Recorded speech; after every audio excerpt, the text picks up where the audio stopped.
قد افلح المؤمنون الذين هم في صلاتهم خاشعون والذين هم عن اللغو معرضون والذين هم للزكاة فاعلون والذين هم لفروجهم حافظون إلا على أزواجهم أو ما ملكت أيمانهم فإنهم غير ملومين فمن ابتغى وراء ذلك فأولئك هم العادون والذين هم لأماناتهم وعهدهم راعون والذين هم على صلواتهم يحافظون أولئك هم الوارثون الذين يرثون الفردوس هم فيها خالدون۔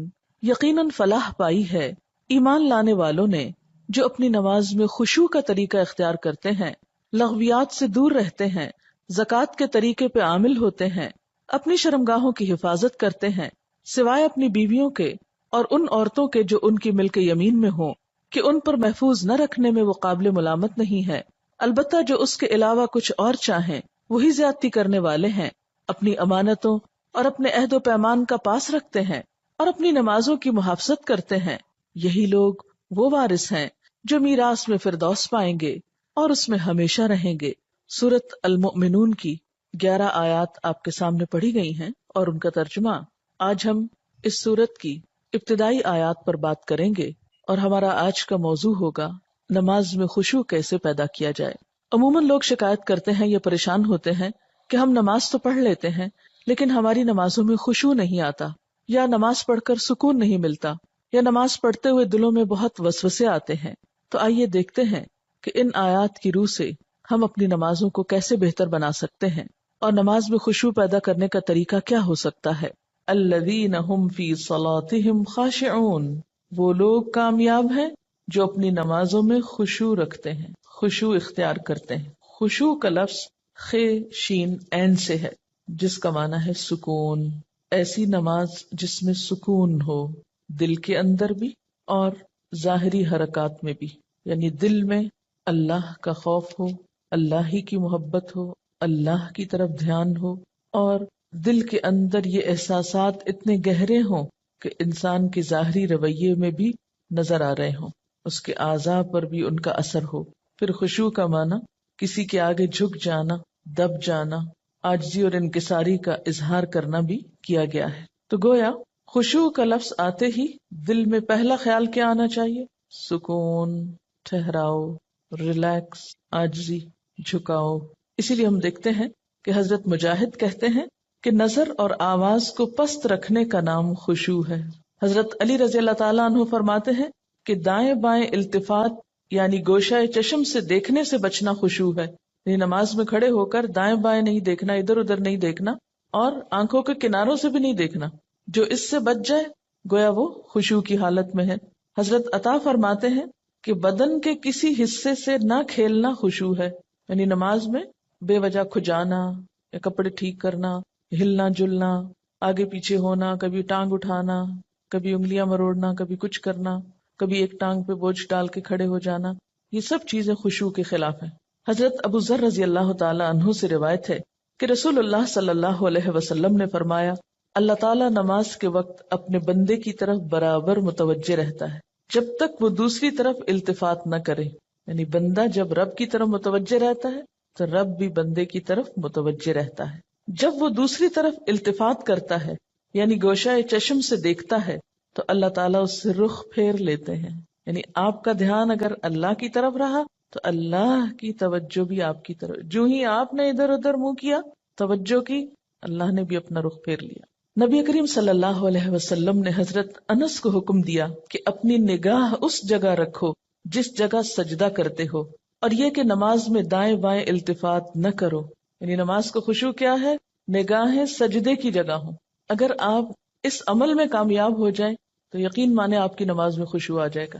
بہت سے لوگ یہ سمجھتے ہیں کہ شاید آنکھیں بند کر کے نماز پڑھنے سے زیادہ خشوع آتا ہے، جو کہ غلط فہمی ہے۔ ایسا کرنا پسندیدہ بھی نہیں، لگتا بہت آسان ہے کہ کچھ چیز نظر نہ آئے تو ہمارا دھیان زیادہ اللہ کی طرف ہو جائے گا، لیکن آج آپ نماز میں تجربہ کر کے دیکھیں، جو لوگ آنکھیں بند کر کے پڑھتے ہیں وہ آنکھیں کھول کر سجدے کی جگہ دیکھنا شروع کریں۔ اس میں یہ ہوتا ہے نا کہ جب ہم بچپن سے ایک طریقے پہ نماز پڑھ رہے ہیں، کبھی کسی نے ہمیں ٹوکا نہیں، کیونکہ ہم سب سے زیادہ مائنڈ اس وقت کرتے ہیں جب کوئی ہماری نماز کی اصلاح کرنا چاہے۔ عام طور پر اگر آپ لوگوں کو کسی بھی چیز سے روکیں تو وہ اتنا نہیں برا مناتے، لیکن اگر نماز کے بارے میں تھوڑی سی بات بھی کر دے تو ہائپر سینسیٹیو ہوتے ہیں، غصہ کرتے ہیں، کیوں کہا؟ اگر مثلا کسی نے اگر دوپٹہ باریک لیا نماز میں تو اسے روکا جائے کہ نہیں یہ ٹھیک نہیں، یا اگر ٹخنے ننگے ہو رہے ہیں اور بتایا گیا، یا یہ کہ نماز کا طریقہ درست نہیں، اگر اس میں کسی نے تھوڑی سی بھی مداخلت کر دی تو ناقابل برداشت، تم ہوتے کون ہو مجھے کچھ کہنے والے؟ اس لیے عموماً لوگ اپنی عزت بچانے کو دوسروں کو چھوڑ دیتے ہیں، ٹھیک ہے جو چاہیں کریں، پھر کیا ہو سکتا ہے؟ جب کسی کو خود پرواہ نہیں، جب کوئی خود اپنی اصلاح نہیں چاہتا تو آپ کیا کر سکتے ہیں کسی کے لیے؟ اور بعض اوقات انڈائریکٹلی بیسیوں بار سمجھانے کے باوجود بھی لوگ اپنا طرز عمل نہیں بدلتے. تو یاد رکھیے کہ جب تک طریقہ درست نہیں ہوگا خشوع نہیں آئے گا. تو خشوع لانے کے لیے نمبر 1 کہ سنت کے مطابق نماز پڑھنے کی کوشش کریں، اور اس میں سجدے کی جگہ پہ دیکھنا شروع کریں. نماز میں حرکت کم کریں. عموماً تو مجھے ٹیلی ویژن دیکھنے کا کبھی نہ موقع ملا ہے نہ موقع ہوتا ہے. تو اس رمضان میں جہاں ہم ٹھہرے ہوئے تھے تو وہاں پر ٹیلی ویژن تھے، تو رات کو حرم کی تراویح آتی تھی، تو مجھے بہت ہوتا تھا کہ اتنا قریب ہے ہم اور وہاں شریک نہیں ہو سکتے. تو میں اہتمام کے ساتھ تھوڑی دیر لگا کے دیکھتی تھی کہ اچھا آج کون سی آیات آ رہی ہیں، آج کیا ہو رہا ہے. تو اس میں نے خصوصی طور پہ غور کیا کہ جو امام ہوتے تھے ایسے لگتا تھا کہ پتھر کے بت ہیں جو ان کو بالکل کوئی حرکت نہیں. اور وہاں سے مجھے اپنی نماز کو چیک کرنے کا احساس ہوا کہ ایک جگہ پر نظر ہے. ہمارا حال کیا تھا، کبھی آنکھیں بند کر لیتے اوپر سر کر رہے ہوتے ہیں، کبھی ادھر کر رہے ہوتے ہیں، کبھی نیچے کر لیتے ہیں، کبھی آنکھیں کھول لیتے ہیں، کبھی ادھر ادھر تھوڑا سا دیکھ لیتے ہیں. کیا خاک خشوع آئے گا؟ اگر آپ کسی کو خشوع کے ساتھ نماز پڑھتے دیکھیں تو آپ دیکھیں گے آپ کی نماز میں بھی آئے گا، یا آپ کے پاس اگر کوئی کھڑا ہو تو اس سے بھی آپ کو فائدہ ہوگا. لیکن اگر آپ واقعی چاہتے ہیں، کیونکہ اس تدبیر نے مجھے بہت زیادہ فائدہ دیا ہے، آنکھیں بند نہیں کرنی، آنکھیں کھلی رکھنی ہے، لیکن مسلسل سجدے ہی کی جگہ پہ دیکھنا ہے، ادھر ادھر نہیں دیکھنا، اور کم سے کم حرکت، ہلنا نہیں ہے. یہ 2 کام آپ کر لیں تو اندر بھی ٹھہراؤ آئے گا. اسی لیے خشوع کا معنی سب سے پہلے میں نے آپ کو سکون والا بتایا، سکون.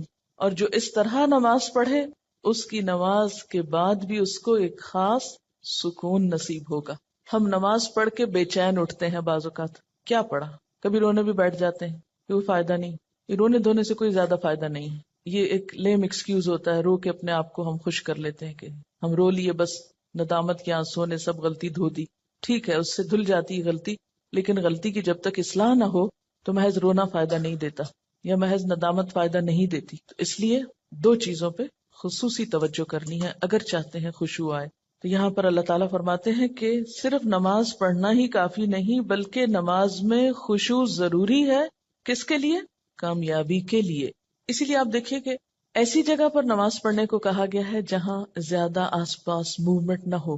مردوں کے لیے تو بہت ہی اچھا چانس ہوتا ہے کہ مسجد میں چلے جائیں، مسجد میں سبھی نماز پڑھیں، کچھ اور تو وہاں ہو نہیں رہا ہوگا، تو اس میں خشوع پیدا ہونے کا ایک قدرتی ماحول ہوتا ہے. لیکن عورتوں کے لیے کیا پسندیدہ ہے؟ جیسے حدیث میں آتا ہے کہ گھر کے اندر والے حصے میں، یعنی جتنا عام ایکٹیویٹی والے حصے کو چھوڑ کر آپ الگ تھلگ ہو کر نماز پڑھیں اتنا ہی اچھا ہے، کیونکہ اس سے کوئی بیرونی جو انٹرفیرنس ہے یا ڈسٹریکشن کے اسباب ہیں وہ نہیں رہیں گے، تو آپ کے لیے آسانی ہو جائے گی. تو جب ہم سکون کے فارمولے پہ عمل کریں گے تو لازمی طور پر پھر ہم نماز میں کچھ اور چیزوں کا بھی خیال رکھیں گے جو عموماً دیکھا گیا ہے کہ لوگ ان کا خیال نہیں رکھتے.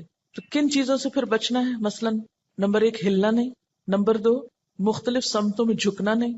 کیسے؟ یعنی یہ نہیں کہ ایک کبھی دائیں ٹانگ پہ کھڑے ہو جائیں، کبھی بائیں ٹانگ پہ کھڑے ہو جائیں، یہ نہیں کرنا. ٹھیک ہے اگر شروع میں آپ کو بہت لمبی نماز کی عادت نہیں تو مختصر پڑھنا شروع کریں، لیکن ہلے بغیر. کپڑوں کو بار بار سمیٹیں نہیں، نہ ان کو جھاڑیں. ایسا دوپٹہ یا ایسا لباس نہیں پہنے کہ جو بار بار گرے اور بار بار آپ اس کو سمیٹنے میں مصروف ہوں. پھر اسی طرح جائے نماز کو درست طریقے پہ بچھائیں، یہ نہیں کہ نماز کے بیچ میں ہی آپ اسے ٹھیک کرنا شروع کر دیں. ایسی جائے نماز پہ کھڑے مت ہوں کہ جو ہر دفعہ میں اکٹھی ہو جائے اور ہر دفعہ میں آپ اس کو سیدھا کر رہے ہوں. پہلے جو کھجور کے درختوں کے پتے ہوتے تھے ان کے جو جائے نماز ملتے تھے، اگر آج آپ کو میسر ہو اور اس پر نماز پڑھنے کی کوشش کریں تو آپ دیکھیں گے خشوع میں اضافہ ہوگا. بالکل ایک نیچرل میٹ ہوتا ہے نا، اس کی اپنی ایک خوشبو بھی ہوتی ہے اور وہ اکٹھا نہیں ہوتا، اور اس پر آپ کے ہاتھ پاؤں سب جم جاتے ہیں. یہ جتنی مخملی جائے نمازیں آ گئی ہیں اتنی ہی نماز میں خشوع ختم ہو گیا. کبھی پاؤں پھسل رہے ہوتے ہیں، کبھی ہاتھ پھسل رہے ہوتے ہیں. جس چیز پر آپ نماز پڑھتے ہیں اس کو بھی درست کرنے کی ضرورت ہے، وہ بھی مددگار ہے. اسی لیے آپ صلی اللہ علیہ وسلم نے نماز کے وقت سامنے نقش و نگار اور جائے نمازوں کے اوپر نقش و نگار اور ان چیزوں کو ناپسند کیا ہے. کیونکہ یہ بھی نماز میں خلل انداز ہوتے ہیں. پھر اسی طرح تن کے بھی نہیں کھڑے ہونا چاہیے، یعنی بہت اکڑ کے نہیں کھڑے ہوں بلکہ نارمل نیچرل ریلیکس طریقے سے کھڑے ہوں. بہت اونچی قرات نہ کریں. مثلاً اگر آپ تہجد میں یا نفل کسی میں ذرا سا زیادہ تلاوت کرنا چاہتے ہیں، بہت چیخ چلا کے نہیں کریں. یا کہیں آپ امامت کرا رہے ہیں تو اس صورت میں بھی قرات میں عاجزی ہونی چاہیے، کیونکہ وہ بھی خشوع میں اضافہ کرے گی. اسی طرح گا گا کر تلاوت کرنا یہ بھی درست نہیں. مصنوعی تکلف سے تلاوت کرنا. پھر اسی طرح نماز میں جمائیاں لینا اور لیتے چلے جانا نہیں، ان کو کنٹرول کریں. اسی طرح جلدی جلدی کرنا، کیونکہ خشوع کیا ہے؟ سکون. اور سکون میں کیا ہے کہ آپ جب قیام کریں تو ہلنا بند کر دیں، رکوع کریں تو اتنی دیر رکوع کریں کہ جسم ہلنا بند کر دے. رکوع سے جب اٹھیں تو کھڑے ہو کر دوبارہ اتنا کھڑے ہوں کم از کم کہ آپ کا جسم ہلنا بند کر دے. پھر جب آپ سجدے میں جائیں ٹک جائیں اور اس وقت سر اٹھائیں جب تسبیحات پوری ہو چکی ہوں اور ہلنا بھی ختم ہو چکا ہو. یہ نہیں کہ آپ ایک کانسٹنٹ موومنٹ میں کھڑے ہوئے تو رکوع میں ہلتے ہلتے پھر کھڑے ہو گئے، پھر سجدے میں ابھی ہلنا بند نہیں تو پھر کھڑے ہو گئے اور پھر واپس پلٹ گئے. یہ ماری ماری نماز جو ہے جلدی کی، اس سے قطعاً خشوع نہیں آتا. خشوع کے لیے آپ کو ٹھہر ٹھہر کر آہستہ نماز پڑھنی ہوگی. اسی طرح اگر کوئی چیز نماز میں اذیت دے رہی ہو تو اس کو ہٹانا ضروری ہے، کیونکہ بعض اوقات جب ہم کہتے ہیں نا سکون اور ٹھہر جانا، تو اس میں ہم ایسا ٹھہرتے ہیں کہ کوئی چیز اگر ہمیں اس میں پریشان کر رہی ہے، چبھ رہی ہے یا کوئی خارش ہو گئی یا کچھ، تو ہم اس کی طرف بھی توجہ نہیں دیتے. نتیجہ کیا؟ تو کچھ سمجھ نہیں آتا پڑھ کیا رہے. تو یہ ان نیچرل قسم کا سکون بھی طاری نہیں کرنا. اس میں کوشش کریں کہ کم سے کم موومنٹ سے اس سبب کو دور کر دیں.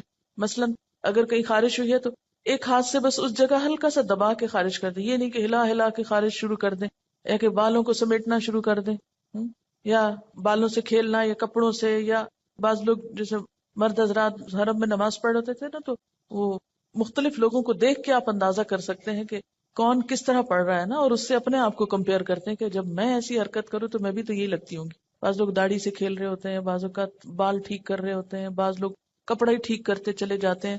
تو یہ ساری چیزیں جو ہیں ہل جل کی، یہ نماز کی خشوع میں اثر انداز ہوتی ہیں. پھر ایک اور مرحلہ ہے اور وہ ہے اندر کے خیالات اور سوچوں کا.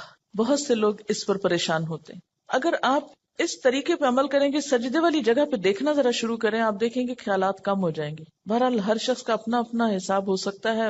مجھے اس سے بہت فائدہ ہوا ہے، کیونکہ اللہ کے رسول صلی اللہ علیہ وسلم کی کوئی بات بھی حکمت سے خالی نہیں. تو خیالات دو طرح کے ہوتے ہیں. ایک ہوتا ہے خیالات کا آنا اور ایک ہوتا ہے خیالات کا لانا. آنے والوں کو تو آپ روک نہیں سکتے، پاسبل ہی نہیں. اور ایک ہوتا ہے خود انوائٹ کرنا، کسی کو بلانا، دعوت دینا. اس کو آپ بہرحال کنٹرول کر سکتے ہیں. اب جو بن بلائے آ جاتے ہیں ان کو آنے دیں، ان کو آپ اگنور کر دیں، کیونکہ ہمارا دماغ ایسی چیز ہے کہ جو کانسٹنٹلی کام کرتا ہے، رکتا نہیں ہے. آپ سو رہے ہوں تب بھی وہ خوابیں دیکھتا رہتا ہے، آپ جاگ رہے ہوں، آپ کسی سے بات کر رہے ہوں تو ضروری نہیں کہ آپ کی پوری توجہ وہاں ہو. بہت دفعہ ایسا ہوتا ہے کہ بات کرتے ہوئے آپ کا دھیان وہاں بھی ہوتا ہے اور کہیں اور بھی ہوتا ہے. تو ان تمام چیزوں پر جو خیالات تو خود بخود آ رہے ہیں وہ آتے رہیں گے، اس کو نہیں آپ روک سکتے. مثلا کانوں کے اوپر تو آپ کیا کرتے ہیں؟ ہاتھ رکھ سکتے ہیں، آنکھوں کو بند کر سکتے ہیں، زبان بند کر سکتے ہیں، لیکن دماغ کے خیال کا کیا کریں؟ کوئی ڈھکنا نہیں دے سکتے، کوئی سوئچ نہیں آف کر سکتے. وہ تو خدا نخواستہ آف ہوا تو پھر تو گئے، آن نہیں ہو سکتا پھر. اب یہ بڑی مشکل ہے. اس لیے ان کے پیچھے نہ پڑے، ان کو زیادہ سوچے نہ، ان کو اہمیت نہ دے، ان کو اپنے اوپر حاوی نہ ہونے دے، ان کا تذکرہ نہ بہت زیادہ کریں. کہ کچھ لوگوں کو میں نے دیکھا وہ ہر ایک کو لے کے بیٹھ جاتے ہیں، میں کیا کروں، میرے تو خیال بہت آتے ہیں نماز میں. کسی کے پاس کوئی جادو کی چھڑی نہیں کہ جو ایک آپ کو لگائے گا اس وقت اور آئندہ آپ کے خیالات نہیں آئیں گے. اس لیے آپ ان کا تذکرہ زیادہ نہ کریں، just take it easy, normal لیں. تو ہوتا ہی ہے تو آئیں گے، لیکن یہ نہ کریں کہ کوئی ایک خیال آ گیا ہے تو پھر اس کے آگے اور سوچیں. مثلاً اپنے کاموں کی پلاننگ وہاں کھڑے ہو کے شروع کر دیں. اور فرض نمازوں میں ایسا نہیں ہو سکتا، ایسا نہیں کیا جا سکتا. نفل میں اگر ہو جائے، جیسے حضرت عمر رضی اللہ تعالیٰ عنہ جو فوجوں کو ترتیب دینی ہوتی تھی تو نفل نماز شروع کر دیتے تھے. تو نوافل کی حد تک ٹھیک ہے لیکن فرض میں نہیں. پھر آپ دیکھیے کہ اگر آپ بدل بدل کے صورتیں پڑھیں گے، قرآن پاک کا کچھ حصہ ساتھ ساتھ یاد کرتے رہیں گے، تو آپ دیکھیں گے کہ اس سے بھی فرق پڑتا ہے. چینج سے یکسوئی آتی ہے. مثلاً ایک جگہ آپ کھڑے ہیں یا ایک جگہ آپ کام کر رہے ہیں تو بعض اوقات آپ کام نہیں کر پاتے اور بار بار آپ کو خیالات تنگ کرتے ہیں. اپنی پڑھائی کے دوران بھی آپ نے دیکھا ہوگا، آپ تھوڑی سی پوزیشن چینج کر لیتے ہیں، جگہ بدل لیتے ہیں، اٹھ کے جا کے پانی پی کے آ جاتے ہیں یا کچھ، تو اس سے پھر فرق پڑ جاتا ہے. اسی طرح اگر آپ تلاوت یعنی قرآن پاک کا وہ حصہ جو نماز میں پڑھ رہے ہیں اگر آپ اس کو تبدیل کرتے رہیں تو فائدہ ہوگا. اس کے لیے طریقہ کیا ہو؟ کیونکہ آپ نے دیکھا ہوگا کچھ قرآن پاک آپ نے یاد کیا پھر وہ آپ کو بھولنے لگا. کوئی صورت اگر کچھ دن تک نہیں پڑھی اگلے دن نماز میں پڑھنے کھڑے ہوئے وہ اٹکنا شروع ہو گیا, آپ نے تنگ آ کے چھوڑ دی. ایسی چیزیں بہت نیچرل ہوتی ہیں. اس کا علاج کیا ہے؟ پاکٹ سائز کا چھوٹا سا قرآن پاک کا نسخہ جو ہے وہ نماز کے وقت میں قریب رکھ لیں. میں نے ایک باسکٹ سی بنائی ہوئی. تو آپ کیا کریں, دعاؤں کے کارڈز, تسبیح اور جو قرآن پاک کا نسخہ, اگر آپ چشمہ لگا کے پڑھتے ہیں تو چشمہ, یہ ساری ضروری چیزیں جو ہیں اس کے اندر موجود ہوں. وہ آپ اپنے بیڈ روم میں, اپنے وارڈ روم میں کہیں ایک جگہ پر اس کو رکھ لیں. جو ہی نماز پڑھنے لگے جائے نماز بچھائی اور اٹھا کے وہ ٹوکری پاس رکھ لی. اچھا سنت پڑھ لی آپ نے, اب آپ نے ارادہ کیا کہ میں آج فلاں سورت پڑھوں گی اور آپ کو بھولی ہوئی ہے یا آپ سمجھتے ہیں کہ آپ کو یاد دہانی کی ضرورت ہے. کئی کئی جگہ ہوتے ہیں نا وہ شبے پڑ جاتے ہیں. تو آپ کیا کریں, شروع کرنے سے پہلے 1 سیکنڈ کے لیے ان جگہوں پر دیکھ لیں, اس کو پھر رکھ لیں, پھر آپ نماز پڑھیں. آپ انشاءاللہ وہ سورت بہتر طور پر پڑھ پائیں گے. جب آپ پڑھیں گے تو آپ دیکھیں گے کہ آپ کی واقعی نماز میں خوشی پیدا ہوگی. کیونکہ کچھ عملی تدابیر بھی ہوتی ہیں کہ یکسوئی والی جگہ ہو لیکن ساتھ ایسی چیزیں موجود ہوں. مثلا اگر آپ نوافل پڑھ رہے ہیں اور آپ تھک گئے ہیں بیچ میں, تو بجائے اس کے کہ اپنے اوپر زور زبردستی کر کے پھر کھڑے ہو جائیں, آپ بیچ میں تھوڑا بیٹھ بھی سکتے ہیں, یا یہ کہ سلام پھیر کر آپ دعاؤں کا کارڈ نکالیں, کچھ دعائیں پڑھ لیں. اس میں آپ ریلیکس بھی ہو جائیں گے اور ساتھ یہ ہے کہ دعائیں بھی مانگی جائیں گی اور اگلے 2 نفل جو ہیں وہ زیادہ یکسوئی کے ساتھ پڑھے جائیں گے. تو اس طرح کی کچھ عملی تدابیر جو ہیں وہ آپ کی نماز کو اچھا کر دیتی. اسی طرح اگر ماحول کو تھوڑا اور خوشگوار بنائیں, مثلا یہ کہ جا نماز کے اوپر اگر آپ تھوڑا سا عطر لگا لیں, یا یہ کہ آپ اس کو جھاڑ پٹک کے رکھیں, کچھ عرصے بعد اس کو دھو لیں, صاف کر لیں. تو یہ جو پاکیزگی اور صفائی کے جو مرحلے ہیں نماز کے ساتھ, لباس کے علاوہ, جسم کے علاوہ جگہ کی صفائی, اس سے بھی نماز میں خشوع آتا ہے. کیونکہ اگر آپ ایسی جگہ پہ نماز پڑھیں جو اسمیلی ہے یا جہاں گھٹن ہے یا جہاں کوئی آکسیجن نہیں ہے, تو اس سے بھی کیا ہوگا کہ آپ کو ایک دم جمائیاں آنے لگیں گی, آپ کو نیند آنے لگے گی, آپ کے اندر ایک بیزاری کی کیفیت ہوگی. تو ہمیشہ جب کوئی مسئلہ پیش آئے تو صرف رونا دھونا نہ کیا کریں. ہم رونا دھونا کر کے واویلا کر کے یہ سمجھتے ہیں کہ مسئلہ حل ہو جائے گا, جو کہ ہو سکتا ہی نہیں. واویلا کرنا کسی مسئلے کا حل نہیں, اس کو تو اپنی زندگی سے نکال دیں, جو میں نے دیکھا ہے کہ خواتین میں زیادہ ہی ہے, اور اس سے ہم مار کھاتے ہیں. یعنی کوئی مسئلہ پیش آیا, ہائے کیا کروں, ہائے کیوں ہو گیا, ہائے, یہ سب نکال دیں. مسئلہ پیش آنے پر, مسئلہ نماز میں خشوع نہیں, مسئلہ پیش آ گیا, مسئلہ پیش آنے پر مسئلے کو پہچانے, اس کے اسباب جانے, یعنی مسئلے کو آئیڈینٹیفائی کرے. پہلے یہ ہے مسئلہ, خشوع نہیں آ رہا, پہچانے وجوہات کیا ہیں, کیوں نہیں آ رہا. 1 وجہ کہ جگہ ٹھیک نہیں, 2 وجہ کہ قرآن یاد نہیں, 3 وجہ کہ آس پاس شور ہے, وغیرہ وغیرہ وجوہات معلوم کر لیں. اور ایک ان سب وجوہات سے بڑی وجہ کہ نماز پڑھنے کے ٹھیک طریقہ ہی نہیں آتا, الفاظ کی ادائیگی درست نہیں نماز کی, تو وہ ہر وقت ایک گلٹ ہے اندر, پتہ نہیں ٹھیک پڑھ رہی ہوں کہ نہیں, پتہ نہیں ٹھیک پڑھ رہی ہوں کہ نہیں. یہ جب تک یہ گلٹ رہے گی نماز میں خوشی نہیں آئے گی. اس گلٹ کو دور کریں. اگر آپ کو مثلا اتحیات پڑھنا نہیں آتا, دروشی پڑھنا نہیں آتا, سیکھ لیں کسی سے, بالکل شرم محسوس نہیں کریں, جتنا جلدی ہو سیکھ لیں. کیونکہ اگر درست علم ہوگا تو آپ دیکھیں گے کہ اس سے بھی آپ کو سکون آ جائے گا. سارے مسائل کی وجوہات جانیں اور پھر ایک ایک کر کے وجہ کو دور کرنے کی کوشش کریں. اگر آپ سمجھتے ہیں کہ وجہ دور آپ سے خود نہیں ہو رہی تو کسی سے مشورہ کر لیں کہ اس مسئلے کا حل کیا ہو سکتا ہے. لیکن مسئلے کو سب سے پہلے آپ خود پہچانیں. کبھی یہ نہ کہا کریں بار بار مجھے نہیں پتا کہ یہ کیوں ہے. نہیں, کیوں نہیں پتا, پتا ہونا چاہیے. اللہ نے آپ کو عقل دی, سمجھ دی, جاننے کی کوشش کریں. اور پھر اس کے بعد یہ ہے کہ اس کا حل کریں. اور اس معاملے میں بے صبری نہ کریں. بہت سے مسائل کے حل میں وقت لگتا ہے, اس وقت کو اویل کریں اور صبر کے ساتھ آہستہ آہستہ آپ دیکھیں گے کہ انشاءاللہ وہ مسئلہ حل ہوتا جائے گا. اور سب سے بڑی بات یہ کہ پھر اللہ تعالیٰ سے خوب خوب دعا کریں کہ اللہ تعالیٰ تو میری نماز میں خشوع دے دے, مجھے نماز کا شوق دے دے, مجھے نماز کی محبت دے دے, نماز کو میری آنکھوں کی ٹھنڈک بنا دے. اس طرح کی جو بھی دعائیں آپ کے دل میں آئیں, آپ دیکھیے کہ مانگنے کے لیے آپ کے اندر سے بات اٹھنی چاہیے نا. دعا کوئی مصنوعی چیز نہیں ہے کہ کوئی مانگ رہا تو آپ اس کو دیکھ کے آپ بھی شروع کر دیں. اس کی ضرورت آپ کو خود محسوس ہونی چاہیے کہ یہ چاہیے مجھ کو, یہ مانگنا ہے مجھے, اس کے بغیر میرا گزارا نہیں ہو رہا. تو جس طرح دنیا کی چیزوں کے لیے ہم تڑپ تڑپ کے مانگتے ہیں, اسی طرح دین کے لیے بھی, اپنی آخرت کے لیے بھی تڑپ تڑپ کے مانگنا سیکھیں. انشاءاللہ آپ دیکھیں گے کہ اللہ تعالیٰ کی رحمت بہت قریب ہے. پھر ایک اور بات یہ کہ جہاں اٹکاؤ ہو وہاں صدقہ کریں. یعنی جو صدقہ ہے ہر رکاوٹ کو دور کرنے کا ذریعہ ہوتا ہے. اس سے آپ دیکھیں گے کہ گرہیں کھلیں گی. اور صدقے کے لیے بھی ضروری نہیں کہ کوئی بہت بڑی اسپیشل چیز آپ تیار کریں، جمعرات کا انتظار کریں اور پھر اس میں کھانا پکائیں اور پھر اس میں کوئی مخصوص لوگوں کو بلائیں اور کھلائیں، یا کوئی اور اس طرح کا مصنوعی کام کریں. اس کے لیے کیا ہے، فوری طور پر کسی کے ساتھ کوئی بھلائی کر لیں، اور کوئی نہیں تو جو سامنے سے آ رہا ہے اس کو دیکھ کے مسکرا لیں. اسی طرح آگے بڑھ کے سلام کریں.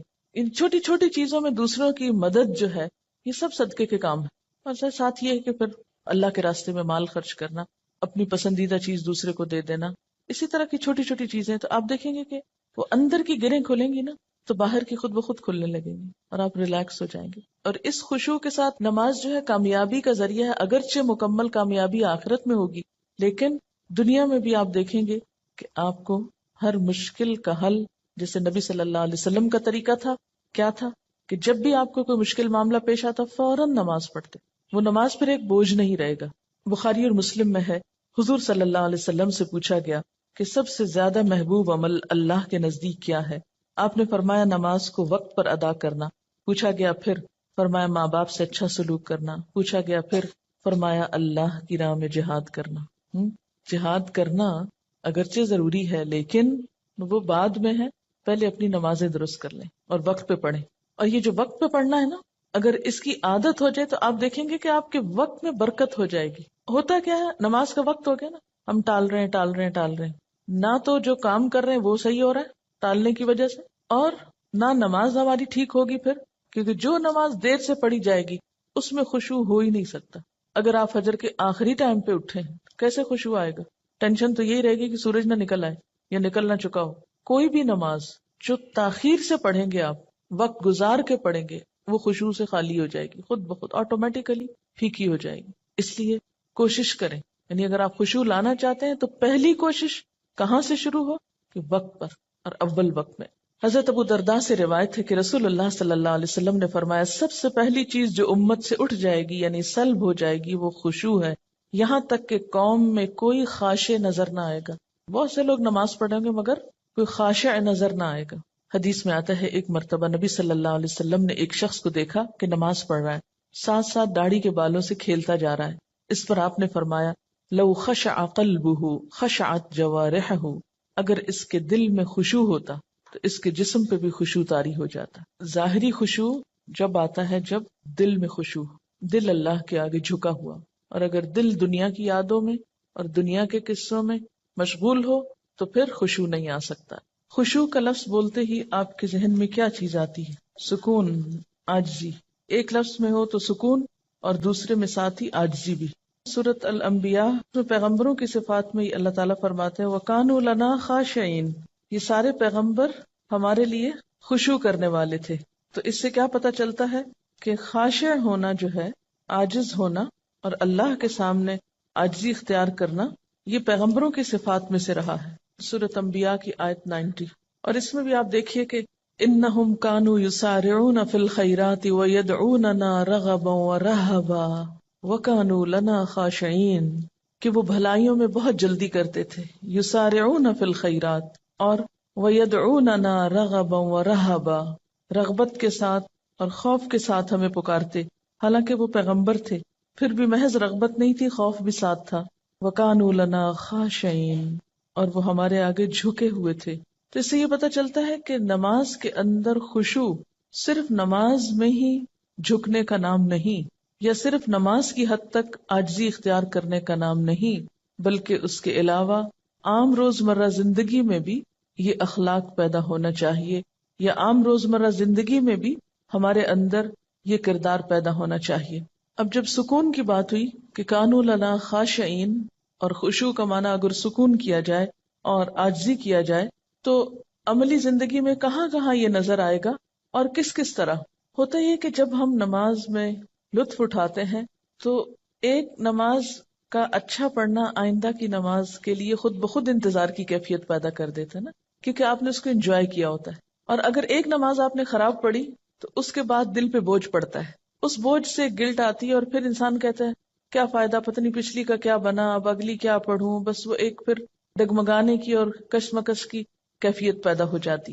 تو ہر نماز اپنی جگہ اہم ہے، اور ہر نماز کے اندر ایسی کوشش ضروری ہے جو اگلی نماز کے لیے ایک تیاری بن جائے، یا ایک گراؤنڈ پریپیئر کر دے، یا اس کے لیے ایک بنیاد بن جائے. وہ خشوع صرف نماز میں ہی تو نہیں رہتا نا. نماز میں کیفیت طاری ہوئی، اس کے بعد آپ عام زندگی میں لوگوں سے معاملہ کر رہے ہیں، تو اب اس میں کچھ کنٹینیوٹی ہونی چاہیے نا. ٹھیک ہے اس لیول کی تو نہیں، لیکن اس کا اثر زندگی کے دوسرے معاملات پر بھی پڑنا چاہیے. کیونکہ نماز جو ہے یہ ہماری پوری شخصیت کو ریفارم کرتی ہے، اس کی اصلاح کا سبب بنتی ہے. نماز کے اندر کی کیفیات باہر پر اثر انداز ہوتی ہیں، ٹھہراؤ آنے لگتا ہے نا.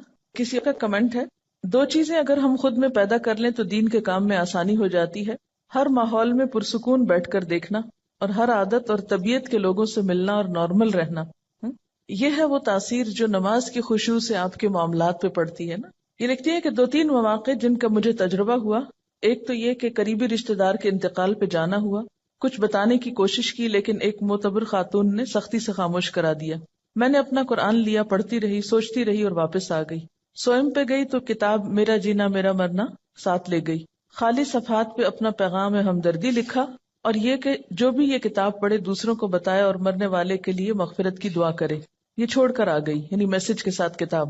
2 مہینے بعد فون آیا ان کی بہو کا کہ جو بھی لوگ دوسرے شہروں سے آئے ہیں میں نے پڑھ کر کتاب سنائی ہے، ہر کوئی کتاب کا مطالبہ کر رہا ہے.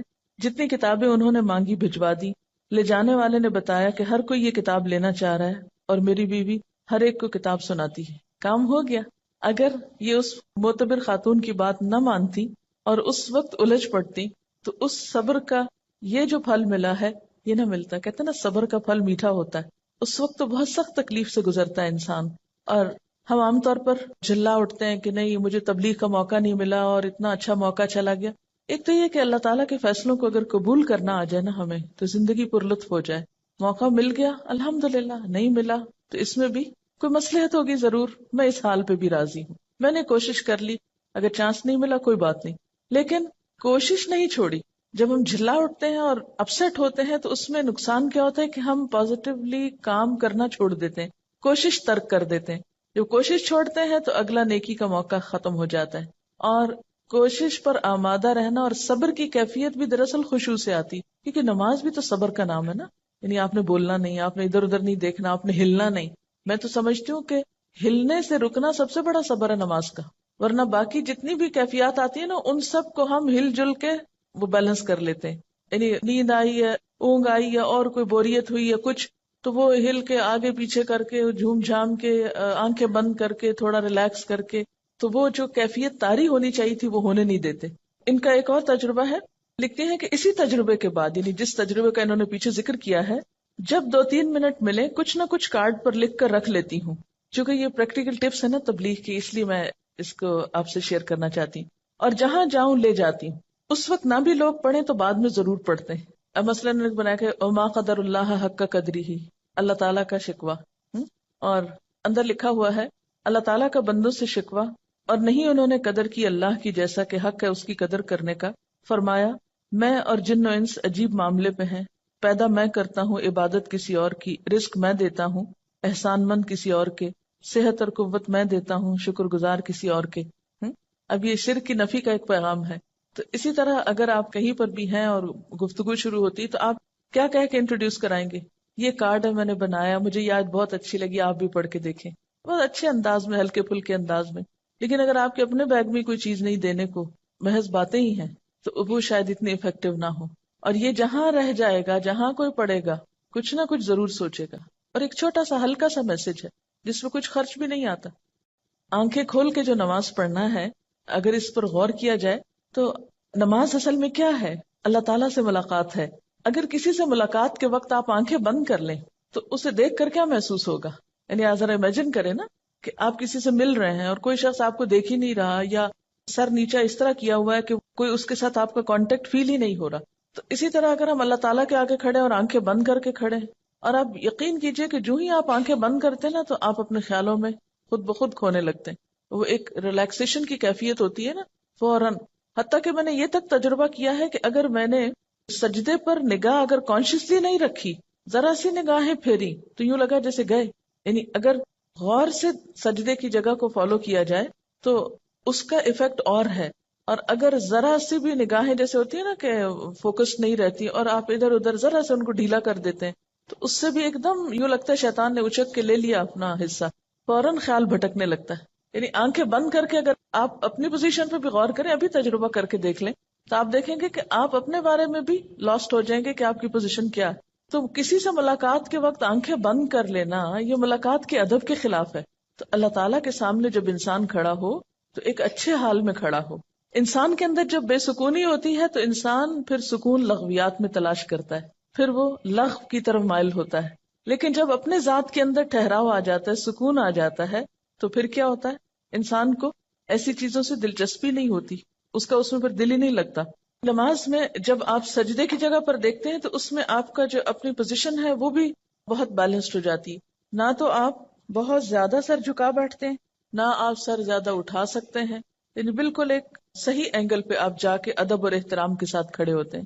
انسان کے اندر اللہ نے یہ رکھا ہے عبادت کا جذبہ اور جھکنے کا، لیکن انسان کی جو انا ہے اور سرکشی ہے وہ اس کو ختم کر کے رکھ دیتی.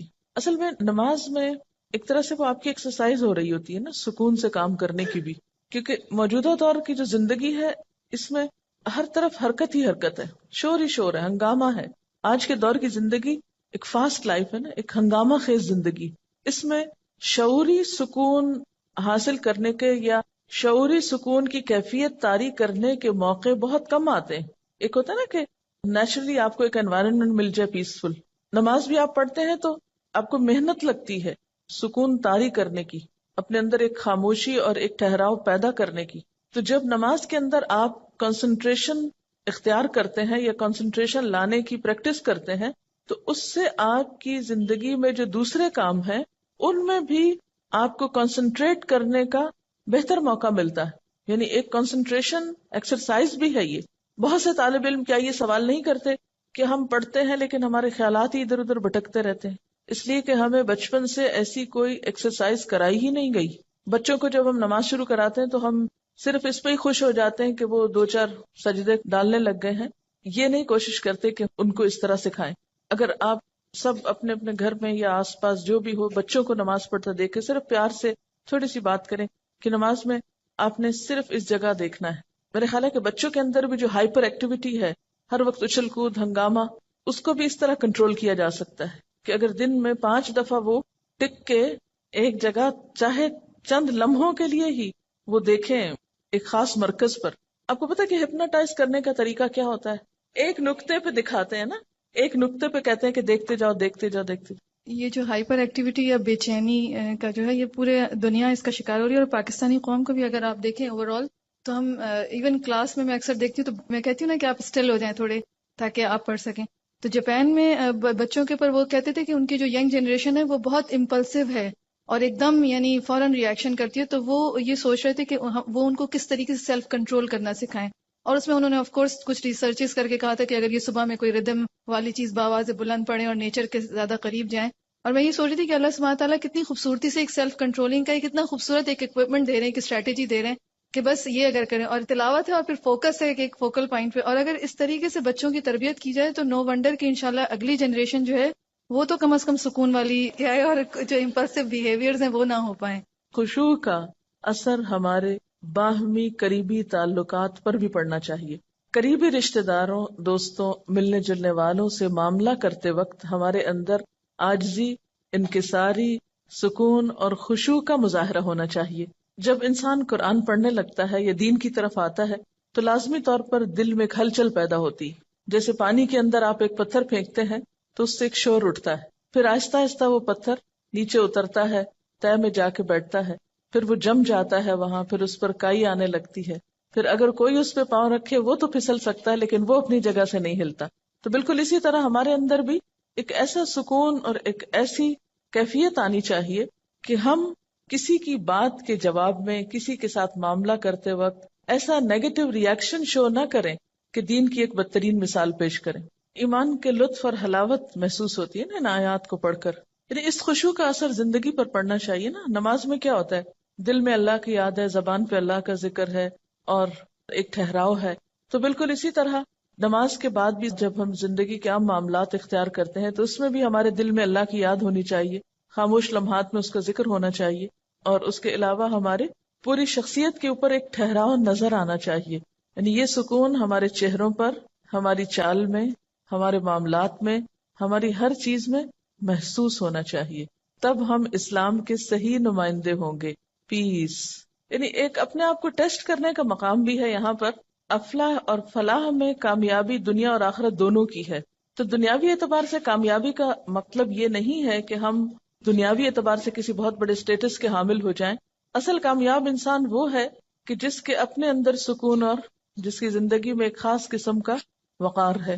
وہ کہیں پر بھی ہے، من پسند حالات میں ہے یا ناپسندیدہ حالات میں ہے، لیکن وہ ٹھہرا ہوا ہے. طوفان آ رہا ہے، آندھی آ رہی، کچھ آ رہا ہے، وہ ٹھہرا ہوا ہے، وہ پرسکون ہے، اس میں ایک جماؤ ہے. یہ ہے دراصل کامیابی. یعنی آخرت کی کامیابی تو کل پتہ چلے گی، لیکن آج اپنے آپ کو ٹیسٹ کر کے دیکھیں کہ کیا یہ کیفیت پیدا ہو رہی ہے. اس میں پھر آپ دیکھیں گے اس کا اثر آپ کی گفتگو پر بھی پڑے گا، آپ کے معاملات پہ پڑے گا، لین دین پہ پڑے گا، حتیٰ کہ لسننگ کی ہیبٹ جو ہے اس پر بھی پڑے گا کہ ہم سکون سے سنیں گے. ورنہ کیا ہوتا ہے، آدھی بات سنتے ہیں اور آدھی بات سننے سے پہلے ہی جواب بھی شروع کر دیتے ہیں، اور یہاں سے معاملات میں گڑبڑ اور جھگڑے شروع ہو جاتے ہیں. اور سنانے والے کو چپ کرانا پڑتا ہے کہ ایک دفعہ سنو. تو اس سے پتہ چلتا ہے نا کہ ایک شخصیت میں گہرائی پیدا ہوتی، شیلونس ختم ہوتی. جو گہرا برتن ہوتا ہے تو اس میں اگر پانی ہو تو جتنا بھی آپ اس کو ہلائیں چھلکائیں، جتنے بھی اس کو جھٹکے لگائیں، کیا ہوتا ہے، باہر نہیں آتا، وہ اندر ہی اچھل کے اندر ہی بیٹھ جاتا ہے. لیکن جب شیلو برتن ہوتا ہے، کم گہرا ہوتا ہے، تو تھوڑا سا پانی بھی اس کے اندر نہیں ٹک کے رہتا، فوراً باہر چھینٹے آتے ہیں. خشوع کے ساتھ پھر روب بھی آتا ہے. حضرت عیسیٰ علیہ السلام کے بارے میں آتا ہے نا کہ وجیہن فی الدنیا والآخرہ، تو پھر وہ ایک وجیح شخصیت جو ہے وہ جنم لیتی. اب آپ دیکھیں کہ اتنی ساری صفات ہیں، سب سے پہلے خشوع کا ذکر کیوں آیا؟ کیونکہ اگر یہ پیدا ہو گیا تو باقی چیزیں خود بخود پیدا ہوتی جائیں گی. نماز میں اگر وہ خاشع ہیں تو عملی زندگی میں جتنی بھی ٹیمپٹیشنز ہیں، جتنی بھی ڈسٹریکٹ کرنے والی چیزیں ہیں، ان سے وہ بچنے کی صلاحیت ان کے اندر پیدا ہو گئی. اسی لیے لغو سے بھی اعراض کر رہے ہیں، کیونکہ اگر نماز میں خشوع نہیں تو لغو سے بچا نہیں جا سکتا. پھر جب لغو سے بیزاری ہوتی ہے تو کچھ کرنا تو ہے، اس لیے ہم للزکاۃ فاعلون، تزکیہ کے کاموں کی طرف ان کی سرگرمیاں بڑھ جاتی، اچھائی اور بھلائی اور خیر کے کاموں میں سرگرم ہو جاتے ہیں. پھر ان کی خاص ذاتی زندگی میں بھی بہت طہارت اور پاکیزگی ہے، پاک دامنی ہے، حیا ہے، باوجود اس کے کہ معاشرے کے اندر حرام طریقے موجود ہیں سیٹسفیکشن کے، لیکن وہ ان سب سے اجتناب برتتے ہیں، اور جس چیز کو اللہ نے ان کے لیے جائز اور حلال قرار دیا وہ اسی سے جم کے رہتے ہیں. کیونکہ صبر ہے نا، جس شخص کے اندر خشوع نہ ہو، صبر نہ ہو، وہ صرف حلال تک پھر رہ ہی نہیں سکتا. اس کی نگاہ بھی خیانت کرے گی، اس کا دل بھی خیانت کرے گا. اسی لیے آپ دیکھیں گے پھر آگے امانت اور عہد کی پابندی، امانت اور عہد کا پاس رکھنا. امانتوں کی ادائیگی جو ہے اس میں بھی آپ دیکھیں گے کہ ٹھہراؤ کی ضرورت ہے. مثلا امانت میں خیانت جو ہے وہ صرف مال کی نہیں بلکہ مثلا نگاہ کی خیانت. اگر آپ کے اپنے دل میں ایک چین ہے، ایک سکون ہے، تو آپ ادھر ادھر نگاہیں نہیں اٹھائیں گے، حرام چیز کی طرف آپ نگاہ نہیں لے جائیں گے. اتفاق سے چلی بھی جائے تو واپس لے آئیں گے، حلال پہ روک لیں گے. گفتگو میں خیانت، اس سے بھی بچ جائیں گے، کیونکہ ٹھہراؤ ہے اندر تو سوچ کے بات کریں گے نا. جب اندر ہی ٹھہراؤ نہیں تو جو منہ میں آیا بولتے چلے جائیں گے. پھر اسی طرح طبیعت میں قناعت پیدا ہوتی، جو قناعت ہوگی تو کسی کے مال سے دلچسپی نہیں ہوگی. کسی نے امانت رکھی اس کی طرف بھول کے بھی خیانت کا خیال نہیں آئے گا. پھر امانت میں یہ چیز بھی ہے کہ جو چیز اپنے لیے پسند کرو وہی دوسرے کے لیے، جیسے المستشار مؤتمن، مشورہ جس سے لیا جائے وہ امانت دار ہوتا ہے. جس کے اپنے اندر ٹھہراؤ ہوگا وہی دوسرے کو اچھا مشورہ دے گا، دوسرے کے لیے خیرخواہی اور بھلائی کے جذبات رکھے گا. الدین والنصیحہ، دین سراسر خیرخواہی کا نام. اور اگر آپ کے اپنے اندر وہ سکون نہیں، وہ سوچنے سمجھنے کی صلاحیت نہیں، تو دوسروں کے معاملے میں آپ کے فیصلے بے صبری پر مبنی ہوں گے، جس کی وجہ سے آپ بار بار خیانت کا مرتکب ہو سکتے ہیں. پھر اسی طرح اپنی ڈیوٹیز کو پورا کرنا، یہ بھی ایک ٹھہراؤ والا شخص ہی کر سکتا ہے، ورنہ اپنی ذمہ داریوں کے اندر بھی خیرخواہی نہیں ہو سکتی. عہد کی پابندی بھی وہی کر سکتا ہے جس کے اندر ایک ٹھہراؤ ہو، جو رک کے سوچ سکے. عام طور پر عہد کی پابندی کیوں نہیں ہو پاتی؟ کیونکہ ہم بھولتے رہتے ہیں ہر وقت. یہ بہت زیادہ بھولنے کے سلسلے بھی ٹھیک ہے، حافظے کی خرابی ایک الگ چیز ہے، ایج فیکٹر الگ چیز ہے، بیماری الگ چیز ہے، لیکن ایک عام نارمل انسان ہر عہد کر کے کیوں بھول جائے؟ اس لیے کہ وہ فوکسڈ نہیں ہے، وہ اپنے کاموں میں اپنی زندگی میں آرگنائزڈ نہیں ہے. اور پھر اینڈ دوبارہ اسی پر کہ والذین هم علی صلواتہم یحافظون، پیچھے صلاتہم آیا، یہاں صلوات جمع کا صیغہ ہے، ساری نمازوں کی حفاظت کرتے ہیں. یعنی صرف خشوع پر ہی فوکس نہیں بلکہ نماز سے متعلق جتنی بھی چیزیں ہیں ان سب کے بارے میں کانشیس ہوتے ہیں. جیسے کہ آپ سب کو معلوم ہے کہ مارکیٹ میں جو ہے نا وہ سکسیس لٹریچر بہت زیادہ اویلیبل ہے کہ کیسے بہت زیادہ سکسیسفل بنے، اور ویسٹ میں بہت زیادہ اس پر کام ہوا ہے کیونکہ وہ لوگ کامیاب ہونا چاہتے تھے. ہم لوگ تو چونکہ احساس ہی نہیں ہے اس لیے ہم کامیاب بھی نہیں ہونا چاہتے تھے. انہوں نے بہت ریسرچ وغیرہ کی ہے. تو میں نے اتفاق سے کچھ ایک آدھ کتاب پڑھی ہے اس سے متعلق. تو اس میں یہ ہے کہ سائیکالوجسٹ کی ریسرچز اور بہت سارا انہوں نے سالوں سال ریسرچ کر کے بہت ساری ڈفرینٹ چیزیں انہوں نے، کسی نے کہا 7 لائز of success, 7 keys of success, 7 habits of highly effective people, this and that. لیکن اور اس کے اندر وہ کہتے تھے کہ آپ کو ایموشنلی، آپ کو مینٹلی اتنا اسٹرانگ ہونا چاہیے کہ آپ کو دنیا کوئی کچھ بھی کہے تو آپ اندر سے اتنے سیکیور ہوں کہ آپ کو کوئی آپ کو ہلا نہ سکے، بلکہ آپ اپنے مقاصد پہ فوکس کریں. اور ایک جو سائیکالوجسٹ جو یہودی تھا وکٹر فرینکل، اس نے بھی یہ کہا تھا کہ آپ کے کوئی بھی کام جو آپ کو اسٹیمیولس ہوتا ہے اور آپ کے رسپانس سے پہلے آپ رکنا آپ کو ضروری ہے، اور یہ اللہ سبحانہ تعالیٰ نے انسان کے اندر رکھا ہے.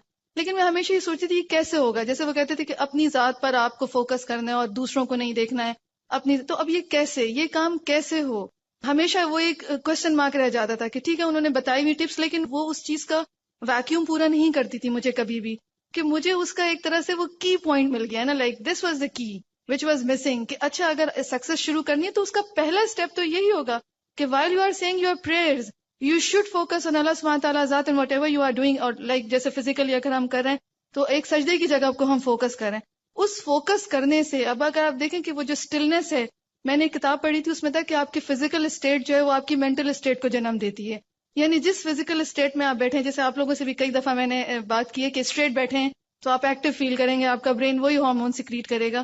تو جب فزیکلی آپ نے کانسنٹریٹ کیا ہوا ہے تو برین جو ہے نا، نو ونڈر برین آپ کو وہی والے میسیجز دے گا کہ you are still, you are focused. اور پھر اس سے جو جیسے کہ ایک نماز، جیسے ابھی بات ہوئی کہ ایک نماز دوسری نماز کی جو ہے وہ ایک طرح سے بیس بنتی ہے، اور دنیا کے جو دوسرے معاملات میں ہیں ان کی بیس بنتی ہے. تو جب انسان کی تمام توجہیں ایک فوکس پہ آ جاتی ہیں اور وہ غافل ہونے سے بچا رہتا ہے، ورنہ کیا ہوتا ہے ہم نے ادھر دیکھا ہم فوراً غافل، اور اس سے جو نا آپ ایک دم ایک الرٹ پوزیشن میں جب ہم اپنے معاملات کر رہے ہوتے ہیں تو اس وقت بھی ہم ایسے ہی کانشیس رہتے ہیں. کانشیس کا وہ لیول ڈیولپ ہوتا چلا جاتا ہے، اور پھر انسان پھر اپنے ہر چیز میں، جیسے بھی بات ہوئی ایک ایک چیز میں.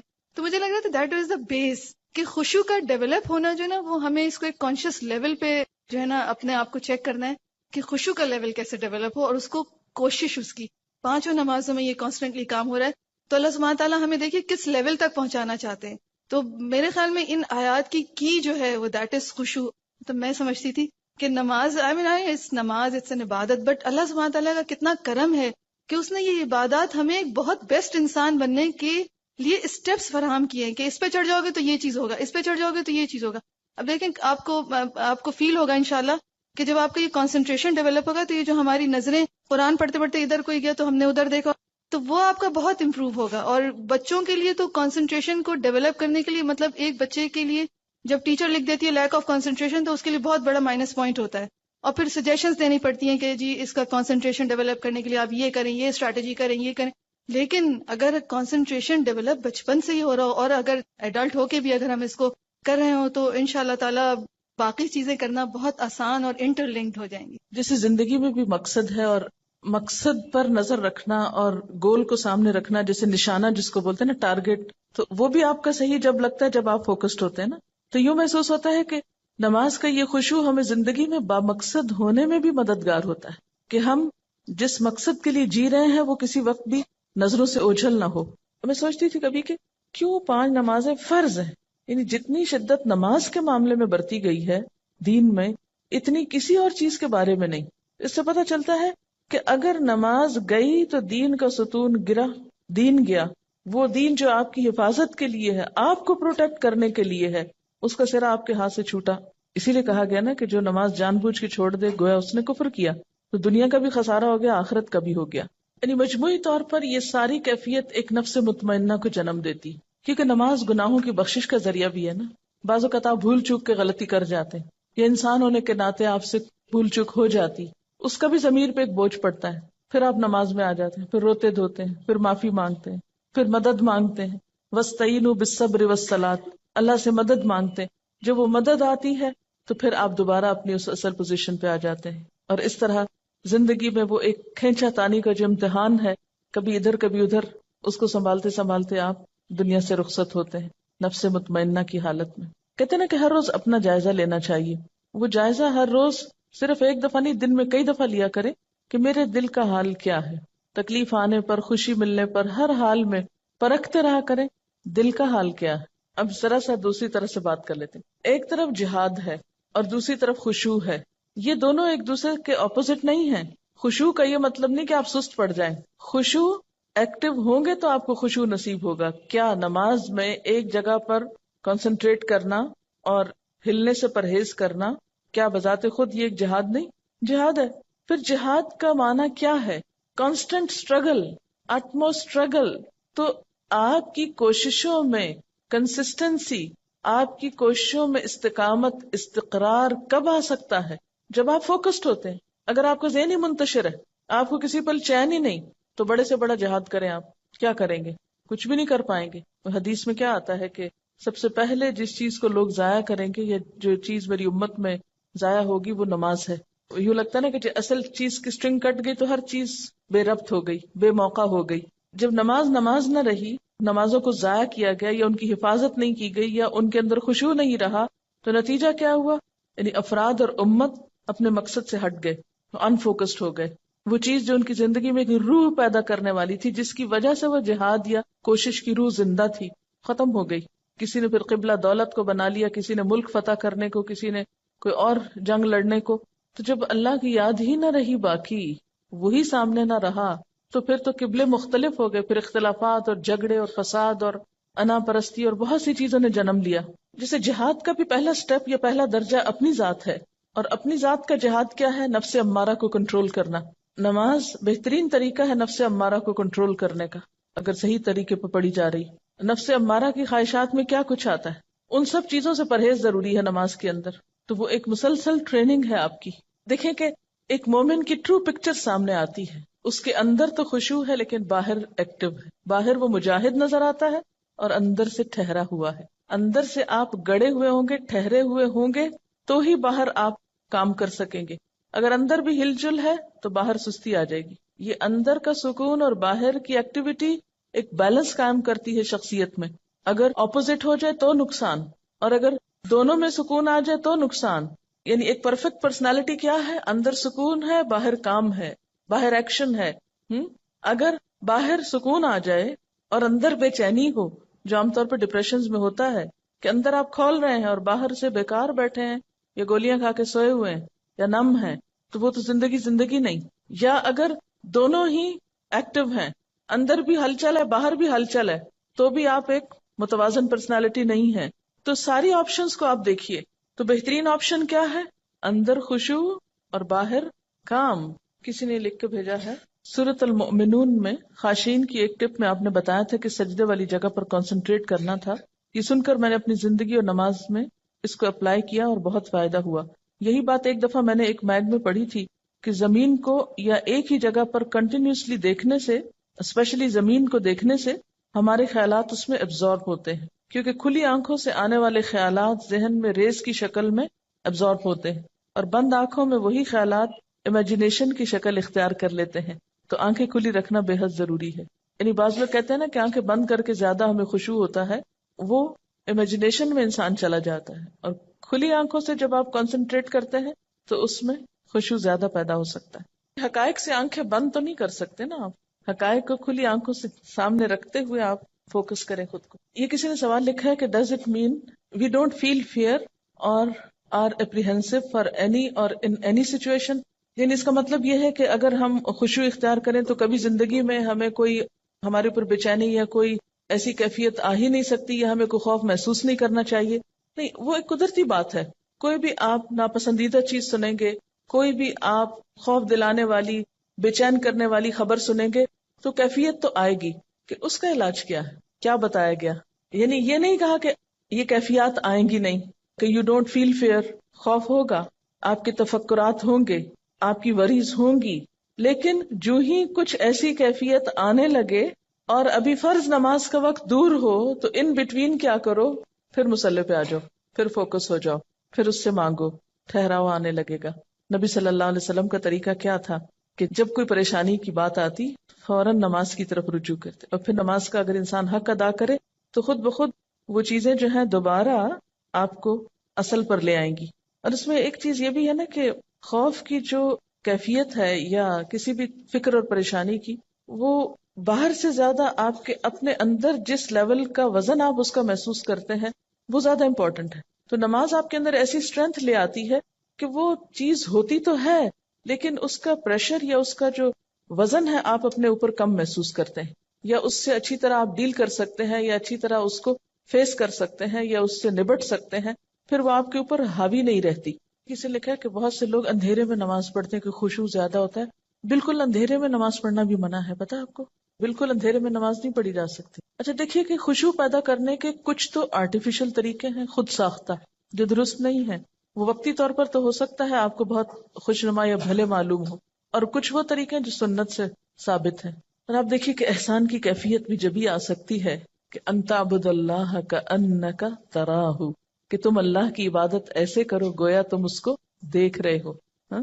آنکھیں بند کر کے تو نہیں دیکھ رہے ہو نا۔ فإن لم تکن تراہ فإنہ یراک۔ تو آخری بات یہ ہے کہ ظاہری خشوع جب آتا ہے جب دل میں خشوع، دل اللہ کے آگے جھکا ہوا، اور اگر دل دنیا کی یادوں میں اور دنیا کے قصوں میں مشغول ہو تو پھر خشوع نہیں آ سکتا۔ وآخر دعوانا ان الحمد للہ رب العالمین۔ سبحانک اللہم وبحمدک نشہد ان لا الہ الا انت نستغفرک ونتوب الیک۔ والسلام علیکم ورحمۃ اللہ وبرکاتہ۔